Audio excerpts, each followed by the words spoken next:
With the Major League Baseball season 2 months away from starting, let's take an early guess at the Mets opening day roster.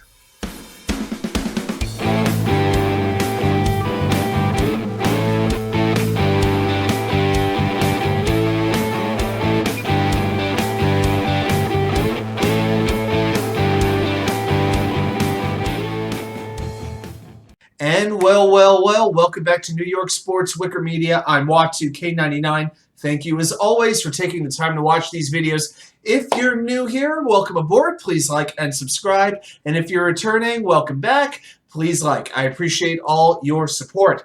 So let's talk a little New York Mets baseball. So the major signings of the offseason have now ended. At this point, there's not much for teams left to do except maybe a minor league signing here and there, a bullpen arm there, a bench player here. There might still be one or two trades to be made, but for the most part, you've done the bulk of your off-season homework. I am going to take a stab at creating the 26-man roster for the New York Mets. This is what my projection is, not necessarily what I would do, but what I think the Mets will do. And not only that, after we talk about the roster, I'm going to create an opening day lineup how I would do it against both the right-handed pitcher and a left-handed pitcher. And I will let you know there's going to be some changes from what Buckshowalter was doing last season. Okay, so let's talk position players first. Now, with my 26-man roster, I'm taking 13 position players and 13 pitchers. I'm splitting it right down the middle. First, we'll talk catchers, then infielders, then outfielders, then the DH. So for my catchers, I'm taking two. This is pretty straightforward. I'm taking Omar Narvaez, the Mets' new free agent signing, formerly of the Milwaukee Brewers, and they've got Thomas Nido signed to a 2-year contract extension. So it'll be Narvaez and Nido as my catchers. Now, you might be wondering, the Mets have a certain catching prospect who's touted by some as the best catching prospect, in fact, maybe the best prospect in all of Major League Baseball. And don't worry, I'm going to talk about him in just a minute. But as far as the infielders go, I'm taking 6. I am taking Petealonso, JeffMcneil, Franciscolindor, and Eduardo Escobar. Those are my primary starters. Pretty straightforward. Luis Guillorme, to me, is a lock on this team. Excellent utility player, fantastic defense, very smart player, can get a big hit when you need him to, knows how to work the count. I really love having Guillorme on the team. He's one of those guys, one day he's going to leave the Mets, and he's going to be one of those players that you don't really appreciate him while you have him. You know what I mean? So I like Guillorme. And with my final infield spot, I'm going to put brettbaty on this roster. I think brettbaty is going to get an extended look in spring training. Remember, the World Baseball Classic is coming up. A lot of Mets are going to be away for a while. Eduardo Escobar is one of them. Baty's going to have a chance to show what he can do. I think he's going to show out. And I think he is going to leave the Mets with no choice but to carry him on the big league roster. So I think brettbaty makes this team. Now, as far as a couple of guys who I think are just going to miss it, it's really two. There's Ronnie Mauricio and Mark Vientos, both up-and-coming prospects. They're kind of debated about among different people, quote-unquote, scouting experts, the people who review these guys, who review prospects. You know, Mauricio gets very mixed reviews. Vientos really comes across as a power guy, not so much defense, not so much speed. In fact, we did a breakdown on Mark Vientos not that long ago. If you want to hear me talk a little bit more about Mark Vientos, just check the previous videos under the Mets prospect profiles, and you can get more of my thoughts on Vientos. But I'm going to say that those two young prospects are ticketed for AAA Syracuse. Okay, so we got 2 catchers, we got 6 infielders. That's 8. That means I've got 5 position players left to work with. So I'm going to take 4 outfielders. I'm going to take markcanha, brandonnimmo, starlingmarte, starting outfield. I don't think there's really any debate to be had about that. Now, the 4th outfield spot is something that I've really wrestled with here. It seems as though it has just changed, a little bit more and a little bit more over the course of the offseason. Now, to me, you need somebody who can play center field, and you either need some speed or you need some power. You need one or the other, because I feel like this team doesn't really have a base stealing threat, or at least they haven't had one. Nimmo probably has the most speed on the team, but he never steals bases. Marte can a little bit, Lindor can a little bit. but there aren't really speed threats on this team. You have good runners, not threats. And as far as the power goes, we know the Mets lag behind. They scored runs last season. They scored runs, but they lagged behind when it came to power. And a power bat is something that we've wanted the Mets to add during this offseason. They haven't really done it. The hope is that the kids will be able to provide that power jolt. In this case, I'm thinking about brettbaty. But as far as the fourth outfielder goes, I was actually thinking Khalil Lee at one point. Do not get me wrong. I don't want Khalil Lee on this team. He strikes out at over half of his at-bats. He's got nice speed. He's got a nice glove. To me, this guy is a career AAA player. All right, I don't want Khalil Lee on this team. But then the Mets signed Tim LeCastro. We made a video talking about that. Brings great speed, brings great defense. Not very good up at the plate, though. He's somebody you could play maybe once a week, but you don't want him having to play for a series, if somebody gets injured. So LeCastro, who was signed to a minor league contract, I think he would come up in case of an injury. But then the Mets signed tommypham last week to a one-year deal, and to me, this is the guy. That is the fourth outfielder who makes sense. He mashes left-handed pitchers, which the Mets were vulnerable against last year. He's got good power. He can run pretty well. Not a base stealer, but he can still get around. And he's got a very good arm as well. So to me, Pham makes sense. Now, if Pham is going to play in the outfield, it's going to be left field. So that means the Mets are still a little bit vulnerable in center field because let's think about it. Brandonnimmo does have an injury history. And if he does get hurt, who's going to slide in and play center field? Well, starlingmarte, from all accounts, is a player who likes to be in the same spot in the batting order and play the same spot in the outfield. So, he played right field last year. I don't anticipate that changing. So I could actually see markcanha playing center field and put tommypham in left field if that's what it comes to. Or you could call Tim LeCastro up, play him in center field once in a great while, and maybe just bury him at the bottom of the batting order. So that outfield spot's a little bit tricky with how that's going to shake out, but I've got Canha, Pham, Nimmo, and Marte.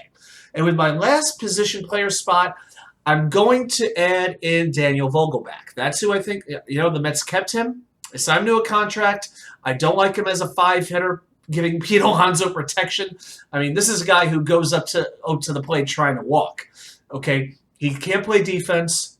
Watching him run, it's like watching a freight train roll through molasses. It's all effort, but he's just moving in slow motion. Okay, I like Vogelbach in his role, maybe batting 6th, 7th, somewhere in there. I could deal with it. But I don't think Darren Ruff makes his team. He'll get an opportunity, to show what he can do. But I think the signing of tommypham really spelled the end for Darren Ruff. I think that's just going to go down as a failed trade. And there's the elephant in the room, franciscoalvarez, the Mets' top prospect. I definitely want Alvarez on this team, but here's the thing. The Mets want Alvarez to play every day, and they want him to develop his defense as a catcher. I think once they signed Omar Narvaez, that was the writing on the wall that Alvarez is going to start the season in Syracuse. I can't say I totally mind it. I understand it. I do think Alvarez will be up for the second half of the season. In fact, I think he should be.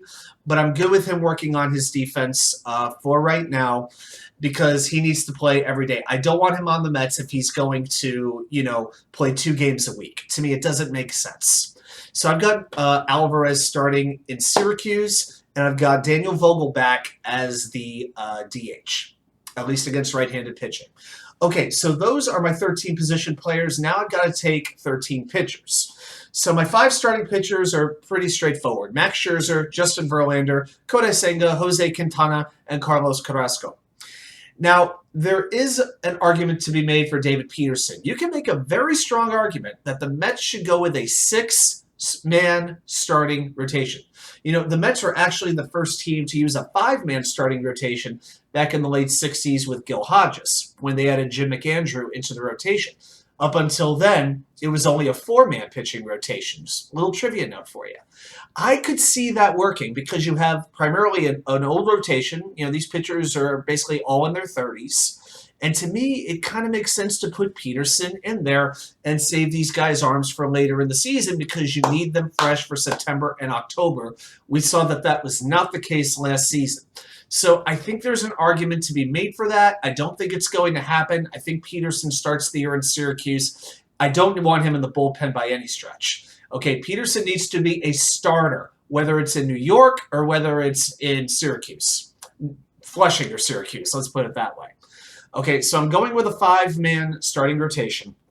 Now, as far as my 8 bullpen arms, there's a couple of locks. Edwindiaz, David Robertson, Adam Ottavino, Drew Smith, Brooks Raley, who they got in the trade from Tampa Bay. And I think Tyler McGill is going to be a lock as well. I think he is going to be very good out of the bullpen, sort of as that swing man. I could see him working out very well as a guy who could give you 2 innings if you need it. Now, I also think Eliseo Hernandez, who came over this offseason from Miami in a trade, he was signed to sort of take that long man role that Trevor Williams has had for the last year and a half. So Hernandez, to me, is that swing guy when a pitcher gets hurt or gets knocked out early. Hernandez comes in and eats up those innings for you. So I would like Hernandez in there. I think he'll be in. Now, as far as the last spot, you could go a number of ways with this. You might want another lefty in the pen. And you could definitely make an argument. The Mets got a couple of them. You've got Joey Lucchesi coming back from Tommy John surgery, although he's more of a starting pitcher. You've got T.J. McFarland as well, longtime veteran. And they picked up a couple of other players on minor league deals, Tommy Hunter, Jimmy Yacobonis. You've got other minor league prospects and Bryce Montes de Oca, John Curtis, who they got from Baltimore, who's coming back from an injury. But to me, it's going to be Stephen Nagasek because he is out of options. The Mets have called him up several times last season, and I don't think they want to lose him for nothing. I don't think they want to expose him to waivers. Now, if they go with a 6-man rotation, then Nagasek is out of the picture. Okay, but I do believe that he's going to be called up. He's got a little bit more of a veteran presence, and he was pretty useful when he did pitch last year. So my prediction is it's going to be Nagasek taking the last spot on the roster. Now, as far as the starting lineups go, I'm going to give you 2. One against righties, one against lefties. And you'll see some commonalities. You'll see some stark differences between these 2 lineups. So against right-handers, my leadoff hitter is Brandonnimmo, playing center field. StarlingMarte in right field, batting second. Here's where I start to switch it up. I want JeffMcneil batting third in this lineup and playing second base. Jeff McNeil is probably the best contact hitter on this team. I don't like him hitting 5th or 6th in RBI spots. I want him up in the lineup where you have Pete Alonso behind him, to drive him around the bases. I want McNeil batting third in this lineup. Okay, then Pete Alonso, first base, cleanup hitter, no dispute to be had there. Now, I want Franciscolindor batting 5th because he's a little more prone to the strikeout, but he's got the power. And I want to have a little bit more protection behind Pete Alonso. I don't want to see Danielvogelbach in that spot again. I don't want to see Eduardo Escobar in that spot again. Put Franciscolindor in the 5 hole. That is an excellent 1 through 5 in my mind. That's the way I want this lineup to be scheduled. Okay, number 6 against righties. That's where I'll put Danielvogelbach, and I like to alternate lefties and righties here. So Vogelbach 6. At 7, I've got Markcanha playing left field. You got the righty there. At 8, I've got brettbaty playing third base. I like him in that spot. And number 9 would be Omar Narvaez, the catcher. So you put him at the bottom of the lineup. You take out James McCann, addition by subtraction, and you have an improved lineup, in my mind, from last year. Now, against the left-handed pitchers, it's pretty similar, but there are some stark differences. So with the lefties, I've got Brandonnimmo at center. The 1 through 5 are the same. Nimmo at center, Marte in right field, McNeil at second base. I'm keeping it that way. Alonso at first base, batting 4th, and Lindor batting 5th at shortstop. Now, here's where I switch it. Batting 6th, I like Eduardo Escobar. He's got some really, really good power. I like him batting 6th, playing against lefties. 7th, I've got Markcanha. Okay, batting 7th, playing left field. 8th, I'm going to play Tommypham at DH. So I've got my DH batting 8th in the spot. And number 9 in the lineup is Thomas Nido at catcher.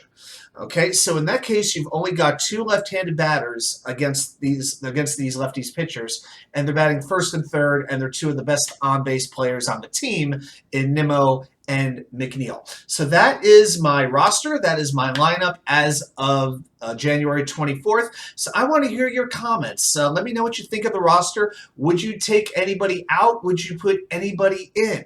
What do you think of the lineups, the changes I've made? Would you keep the lineups as is? Let me know what you would do if you were Buck Showalter. I want to hear your thoughts. Please leave a comment. Thanks, everybody, so much for watching. I'll see you back here with more content from you know where, the Wicker Chair.